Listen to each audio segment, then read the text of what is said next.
सबसे इंटरेस्टिंग बात थी कि पूरे भाषण में चाइना शब्द प्रधानमंत्री ने नहीं बोला। भारतीय जनता पार्टी को बातों में कोई नहीं हरा सकता। डिफेंस मिनिस्टर के मुंह से चाइना शब्द नहीं निकला। क्या सरकार ये बताएगी कि बार बार आतंकवादी भारत की जमीन पर कैसे आ रहे हैं, हिंदुस्तान की जमीन पर कैसे पहुंच रहे हैं? उन्होंने क्लियरली नहीं कहा कि ट्रंप झूठ बोल रहे हैं। लेकिन जिस देश से सबसे ज्यादा खतरा है उस देश के बारे में कोई चिंता नहीं। ऑपरेशन सिंदूर को लेकर प्रधानमंत्री नरेंद्र मोदी ने मंगलवार को संसद में विपक्ष के आरोपों का जवाब दिया। पीएम मोदी के जवाब पर नेता प्रतिपक्ष राहुल गांधी ने अपनी पहली प्रतिक्रिया दी है और इसमें राहुल गांधी ने इस पर तंज कसते हुए कहा कि पूरा देश जानता है कि चीन ने पाकिस्तान की मदद की थी, लेकिन प्रधानमंत्री ने चीन शब्द का इस्तेमाल तक नहीं किया, एक बार भी चीन का नाम नहीं लिया। और इन्होंने कहा कि पीएम मोदी ने डोनाल्ड ट्रंप पर कुछ साफ नहीं कहा। इसी के साथ अखिलेश यादव ने भी पीएम मोदी के भाषण पर तंज कसा और उन्होंने कहा कि ये सिर्फ और सिर्फ दिखावटीपन है और भाषा या कहें बातचीत में भाजपा को कोई नहीं हरा सकता। क्या कुछ कहा दोनों नेताओं ने, चलिए आपको दिखाता हूं। उन्होंने क्लियरली नहीं कहा कि ट्रंप झूठ बोल रहे हैं। शायद 29 बार ट्रंप ने बोला है, उसका जवाब नहीं दिया। और सबसे इंटरेस्टिंग बात थी कि पूरे भाषण में चाइना शब्द प्रधानमंत्री ने नहीं बोला।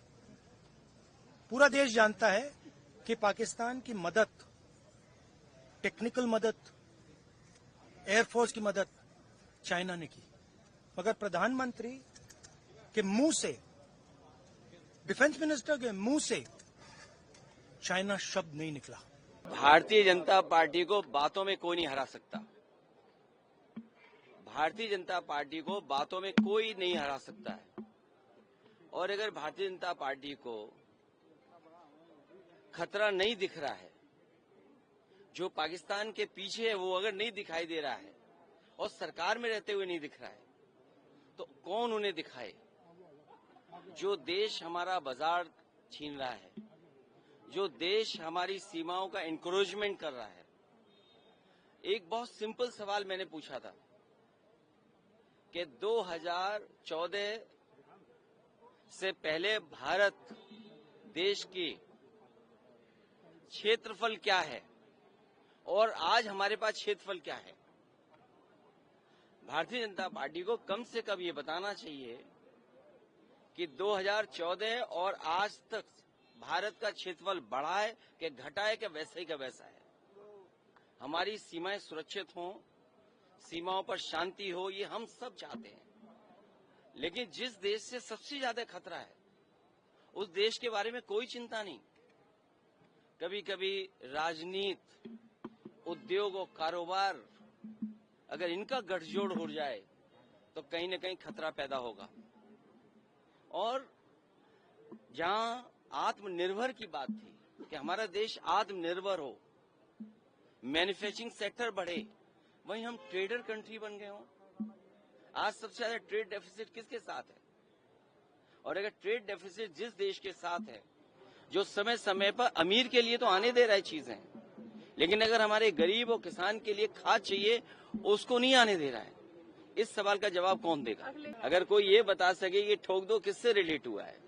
2014 से पहले और अगर ये बात टेररिस्ट मारे गए हैं तो फिर एक बार इंटेलिजेंस फेलियर हुआ है। क्या सरकार ये बताएगी कि बार बार आतंकवादी भारत की जमीन पर कैसे आ रहे हैं, हिंदुस्तान की जमीन पर कैसे पहुंच रहे हैं? इसका जवाब कौन देगा कि बार बार टेररिस्ट हमारी जमीन पर आ जा रहे हैं? इसकी जिम्मेदारी कौन लेगा? इंटेलिजेंस फेलियर हुआ, फेलियर किसकी वजह से हुआ? क्या किसी ने जिम्मेदारी ली? और फिर राफेल उड़े कि नहीं उड़े, मैं गिरने गिराने की बात नहीं कर रहा हूं। राफेल सबसे मॉडर्न, सबसे लेटेस्ट जो प्रोक्योर हुए हैं भारत सरकार की तरफ से, कम सरकार बताती कि हाँ उड़े थे। जब इतना डिटेल दिया है कि हम कितना प्रोक्योर कर रहे हैं, कितना भारत में बना रहे हैं, कितना हम भारत से विदेश भेज रहे हैं, तो कम से कम ये जानकारी तो देश को मिलती। फिलहाल आप कैसे देखते हैं पूरी खबर को कमेंट बॉक्स में लिखिएगा और पेज को फॉलो करना, चैनल को सब्सक्राइब करना बिल्कुल भूलिएगा। धन्यवाद।